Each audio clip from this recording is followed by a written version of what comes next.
So one of the keys of manifesting the soulmate is walking the path of authenticity within yourself. Because how are you going to be loved for who you are if you've got a facade that you're wearing?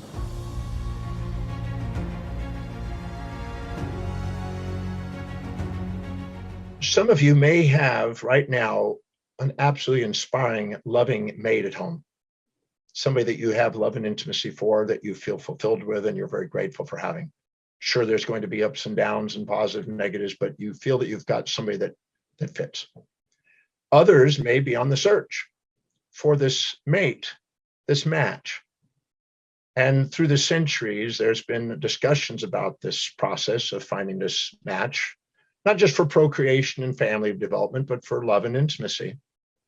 And the term soulmate has been termed.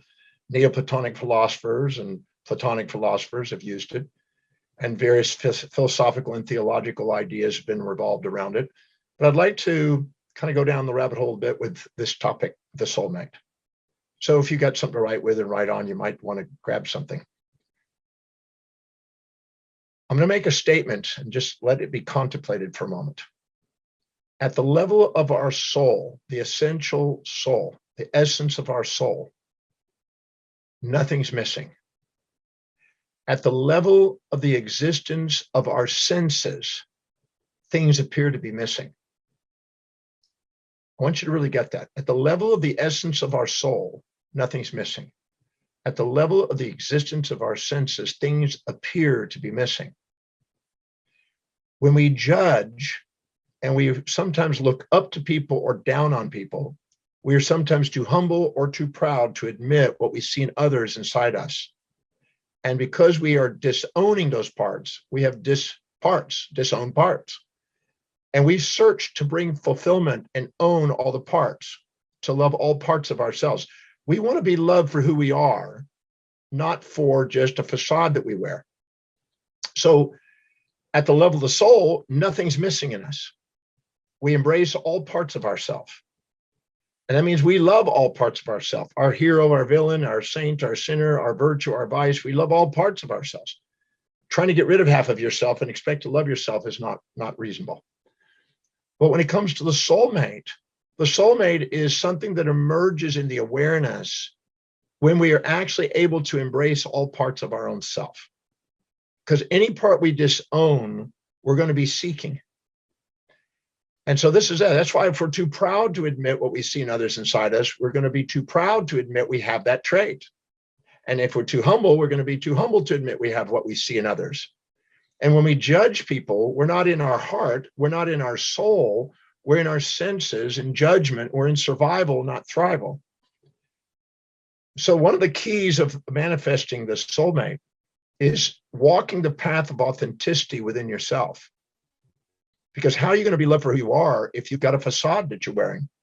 If you're too proud and you're cocky, that's not you. If you're too humble and ashamed, that's not you. When you're actually being you, you have the highest probability of attracting somebody that loves you for who you are. So just know that you're not likely to find your soulmate when you're putting on facades, because they can't get to your soul. They can't get to the authentic you. The soul is the state of unconditional love, S-O-U-L. The authentic you that is not looking down or looking up, but looking across. When you look down on people, you're careless. When you're looking up at people, you're careful. But if you're looking across somebody and having a match where you have reflective awareness, you're caring, which keeps the rings on the finger. Now, let's just take a journey for a second. I was driving, or being driven, because I don't drive, but was being driven from Ojai, California back to Los Angeles, after doing a presentation the night before in Ojai. And this lovely lady asked, instead of taking my normal car service, if she could drive because she's going that way. And I said, okay. I sometimes hesitate on that because I know I'm usually going to have a lot of talking in my ear, but I did. And on the way, as I sort of expected, she said, well, Dr. DeMartini, do you mind if I ask you some questions? And I said, certainly. I really, really, really want to find a soulmate. Can you help me? How can I help me find the soulmate? Okay, I'm going to share with you something really interesting, so make sure you take some notes. I said, all right, I'll help you find your soulmate. And I've done this on numerous occasions, and it's a very powerful exercise to pay close attention to this. I said, all right, what are you looking for in a mate? And I said, do you have any paper and something to write with? I got a pen, but you got the paper here? And she goes, yeah. And she reached and got some paper. And I sat down and started taking notes. I said, what are you looking for your new mate? And she listed the classical things that you would expect most women to be looking for. Somebody that's good looking and fit, somebody with a nice smile and a masculine look or whatever, or this day it could be masculine or feminine, depending gender spectrum. But in this case, that's what she was looking for. She was classical. Then she looked for somebody who was intelligent, and then she looked for somebody who was ambitious, and somebody who had resources, and somebody who wanted to be with her and have a family, and somebody that was socially connected and socially savvy enough to be not an introvert and isolated, and somebody who is inspired. Now, most women are going to look for that. That's not uncommon. But we ended up listing a bunch of things that she was looking for. There's quite a few. And sometimes those lists are pretty extensive and unreasonable. And I said, okay, now we've got what you're looking for. She says, yeah, that's what I'm looking for. I said, you really, really, really prepared for that, getting that? She goes, yeah, that's what I want. I said, okay, now let's write down the opposite of that, because you don't ever get a one-sided man. You get a man that supports and challenges, sometimes kind, sometimes cruel, sometimes nice, sometimes mean, sometimes open, sometimes closed, sometimes focused on you, other times distracted and focused on other things. Whatever you are looking for, you got to be able to embrace its opposite too, because life has pairs of opposites. I'm not a nice person. I'm not a mean person. I'm a human being when you support my values, I can be nice. When you challenge my values, I can be mean. So when you're looking for a mate, if you're not prepared for the reality of both sides, and you're only looking for a one-sided mate, you're looking for a fantasy, and your life's going to be a nightmare in comparison. So you're going to automatically, if you're looking for something that's unobtainable, as the Buddha says, the desire for that which is unobtainable, the desire to avoid that which is unavoidable is the source of human suffering. You're going to suffer when it comes to looking for a mate. So we made a list of all the things she was looking for. Great. Made a list of the exact opposite traits that she wasn't looking for, kind of the search mate and the anti-search mate, and write them all down. And she was kind of hesitant on putting those down, but I said, that's what comes with it. That's what comes with the package. You get somebody highly intelligent, they like to argue with you maybe, or stand up for themselves. And if you're not willing to handle that part, you're not going to get this part. And you get somebody that's highly good looking, you might have a bunch of women chasing them. And she goes, that's true. And so I started to give her a balanced act so she can have and prepare for all of it, not just one side, the fantasy side. Many people are searching for fantasies, and then their life becomes a nightmare, searching. And so after we listed that, then I asked her the next question. So we had this long list of positive, negative things, opposites. And then I said, now, nothing's missing in your life. It's always there, but it may not be in the form you fantasize about. But let's take a look. Who is it that's actually got the good looks, that's handsome, that's in your life right now, that's a male? And she goes, okay, I work at work with a guy that's quite handsome. He is married, but I do kind of flirt with him a bit, and I do it. I'm not going to cross the line with him because he's married, but at the same time, I do have him around, and he's highly intelligent. Yeah, I've got a very handsome guy there, and I see him on a regular basis. I said, great. Okay. And where's the ugly part? The part that's kind of turns you off?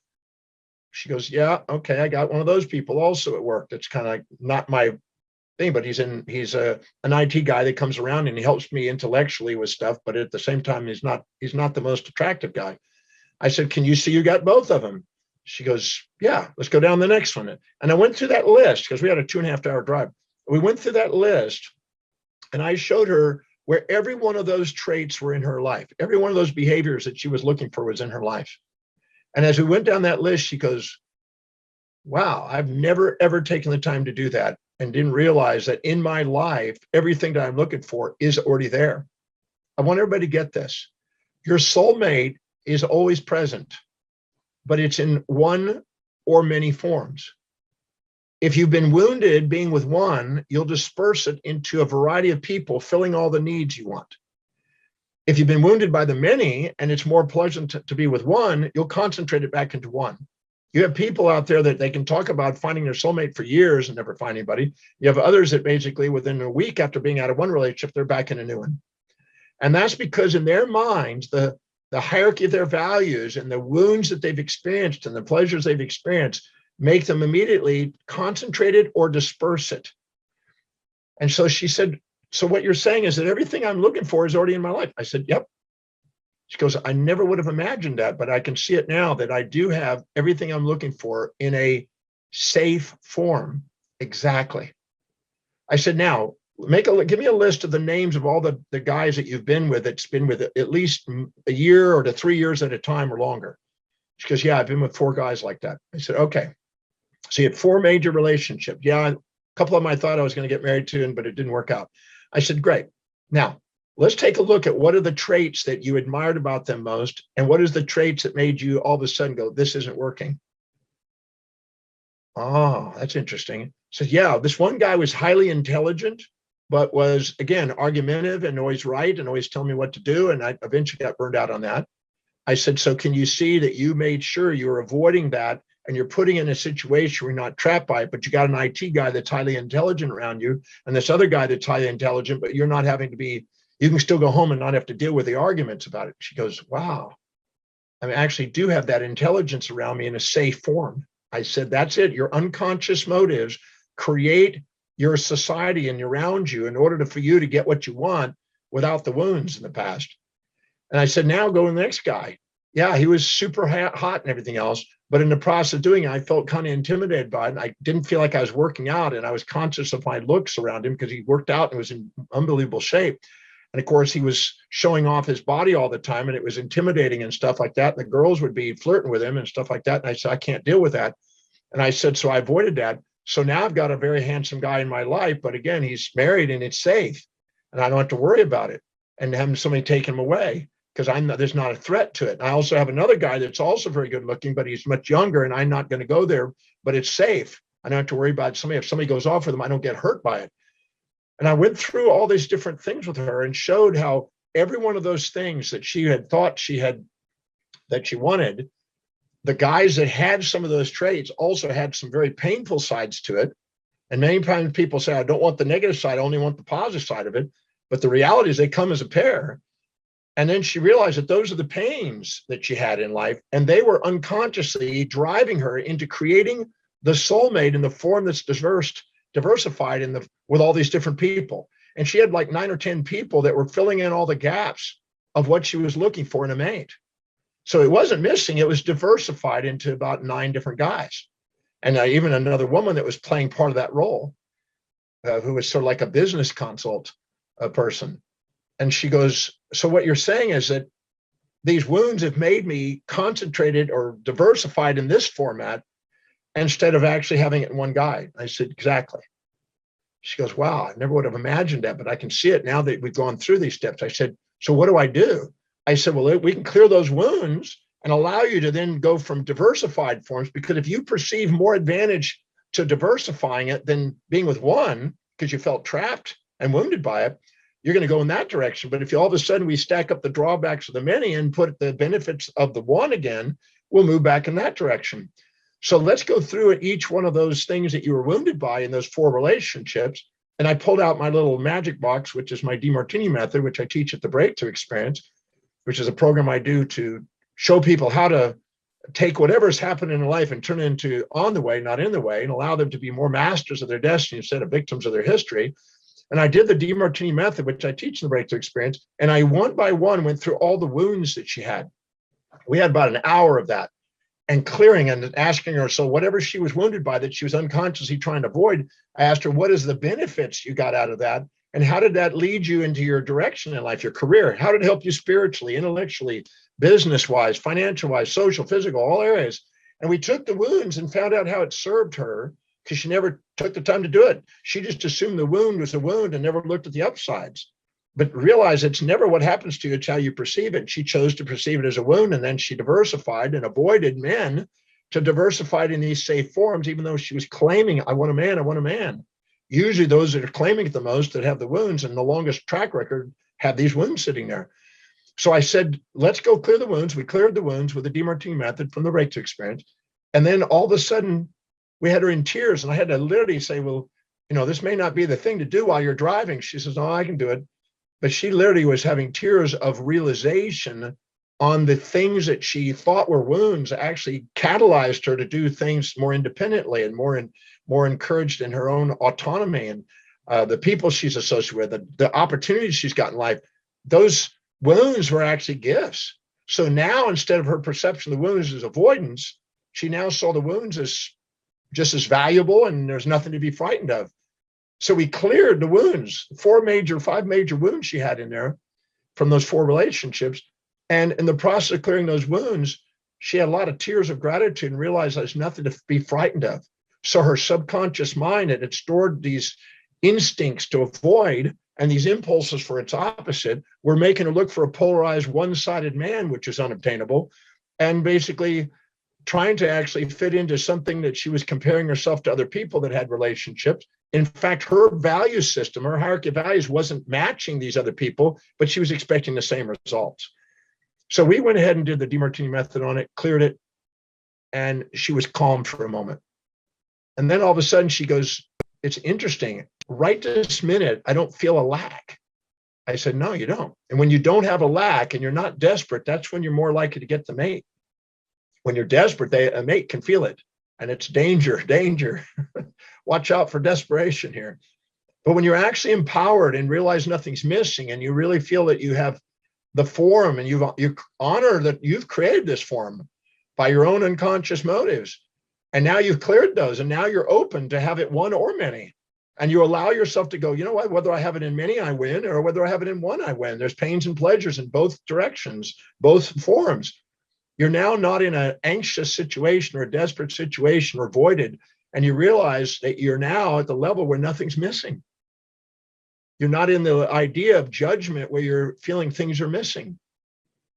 And that was a major shift in her. By the time we got into the hotel where I was going in Los Angeles, you know, she gave me a big hug and she said, I had no idea I was going to get this realization. I knew I was going to ask questions, but I didn't think I was going to get that much deep insight.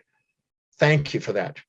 Now, very commonly when I do this exercise and I clear the wounds and I help them become aware of this and set realistic expectations on human beings, the individual usually manifests a mate within just weeks.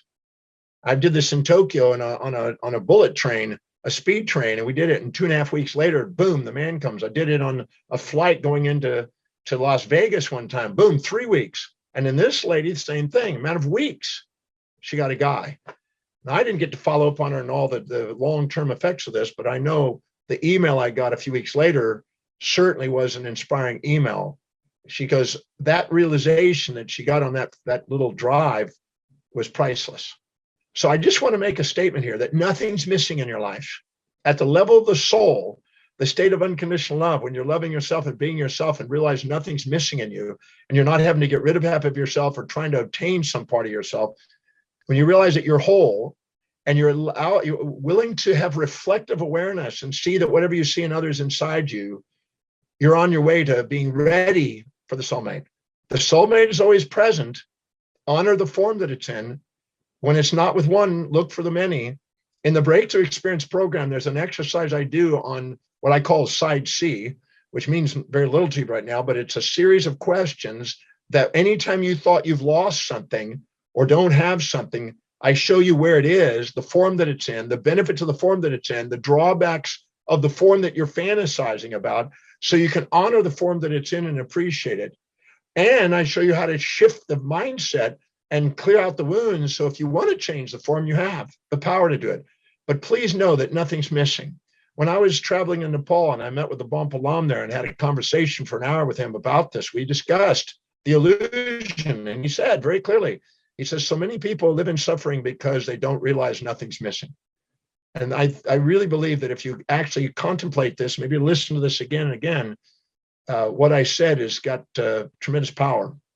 That's why I teach people in the Breakthrough Experience how to realize nothing is missing, how to honor the form it's in, or otherwise you're going to be searching for that which is unobtainable, trying to avoid that which is unavoidable, and living in this polarized fantasy world of trying to get a pleasure without a pain, a one-sided man or a one-sided relationship or one-sided goal, which is a source of human suffering. Depression is a comparison of your current reality to a fantasy you can get addicted to.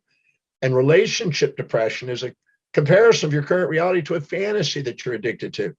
Don't live in the fantasy world. Get grounded, find out nothing's missing, see the form that it's in, and watch what happens to your empowerment and your centeredness and your magnetism to attract. Because really, the moment you're actually present and poised and authentic, you're now in the most powerful position and doing what you really love. If you're living by what's really important to you and live by priority and being yourself, that's when you get the mate that allows you to be yourself. So don't try to put on a facade. Don't try to act some way to find this mate. Be yourself. Know thyself, be thyself, love thyself. And when you do, so can others. Anyway, I just wanted to do a little dissertation on the soulmate and the journey, because otherwise you're going to be looking for missing parts and trying to fulfill your life through other people instead of realizing nothing's missing and embrace it. There's a thing called ionic bonds in chemistry and sharing covalent bonds. You want a sharing relationship, not a dependent relationship, not out of lack, but out of love. Anyway, just wanted to share that with you. Please consider going online to do the value determination process so you can determine what you really value. Because when you live by highest values, you're more objective and more whole, and you realize nothing's missing, and take advantage of the breakthrough experience. Might just find you your mate by doing so.